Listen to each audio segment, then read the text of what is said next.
Hello বন্ধুরা, good morning সবাইকে। Welcome back to my channel.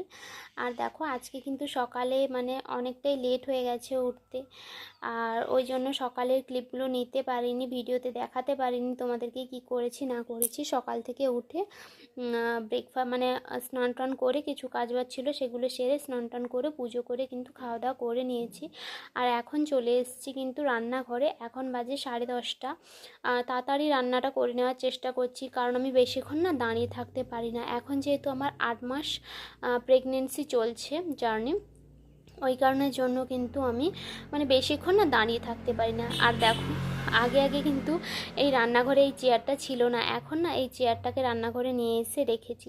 কারণ কি বলো তো, এখন না আমি পারি না একদম, গ্যাসে রান্না করি না, ওই কারণের জন্য দাঁড়িয়ে দাঁড়িয়ে রান্না করতে আর ভীষণ পরিমাণে পা যন্ত্রণা, কোমর যন্ত্রণা করতে থাকে। ওই কারণের জন্য আমি বসে বসে যতটা পারি করি।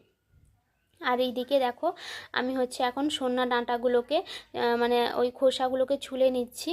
আর এখানে তো ছুরি আছে, আমার এখানে বঁটি নেই, ওই কারণের জন্য না বঁটিতে ভালো ছাড়ানো হয়, যেহেতু ছুরিতে অত ভালো ছাড়ানো যাচ্ছে না, ওই কারণের জন্য আমি ছুরিতে ছোট ছোট করে কেটে নিয়েছি। তারপর কিন্তু ভালো করে ছুলে নিচ্ছি। দেখো হাত দিয়ে এরকম করলে কিন্তু খুব সুন্দরভাবেই ছোলা হয়ে যাচ্ছে।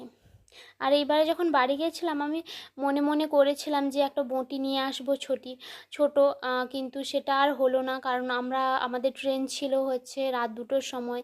কি নিয়ে আসবো কি আসবো না নিয়ে আসবো, কিছুই নিয়ে আসতে পারিনি তেমন। আর এইবারে যেহেতু আমিও খুব একটা ভারী ভুরি কিছু নিতে পারিনি, ব্যাগ ট্যাগ বলো সমস্ত কিছুই তোমাদের দাদাভাই নিয়ে এসছে, ওই কারণের জন্য না বাড়ি থেকে তেমন কিছুই নিয়ে আসা হয়নি। বাকি যেগুলো টুকটাক জিনিস আর জামা কাপড় ওগুলোই যেগুলো নিয়ে গেছিলাম সেগুলোই নিয়ে এসেছি। আর দেখো এদিকে কথা বলতে বলতে আমার কিন্তু ভেন্ডি ফ্রাই করা হয়ে গেছে এবং ভাতটাও হয়ে গেছে। এখন কিন্তু আমি সন্না ডাঁটাগুলো ভেজে নেব। আর এইদিকে কিন্তু তোমাদের দাদাভাই খাবে না, ওর এখন ডায়েট চলছে। ও টুকটাক যদি সবজি খায় তো খাবে, না হলে কিন্তু ও ডাল খায়, আর কিছুই খায় না।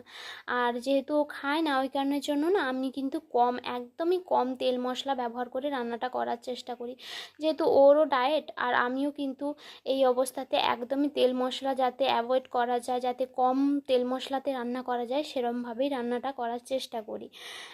কারণ এই অবস্থাতে তো একদমই রিচ খাওয়া উচিত নয়। আর আমি যদি একটু রিচ খাই না, তাহলে কিন্তু আমার শরীর ভীষণ পরিমাণে গরম হয়ে যায়। আর তাছাড়া আমি কিন্তু প্রতিদিনই ডাব খাই, তোমাদের দাদাভাই প্রতিদিনই ডাব নিয়ে এসে দেয় আমাকে, খাই। তারপরেও আমি জানি না কেন আমার এটা হয়। আর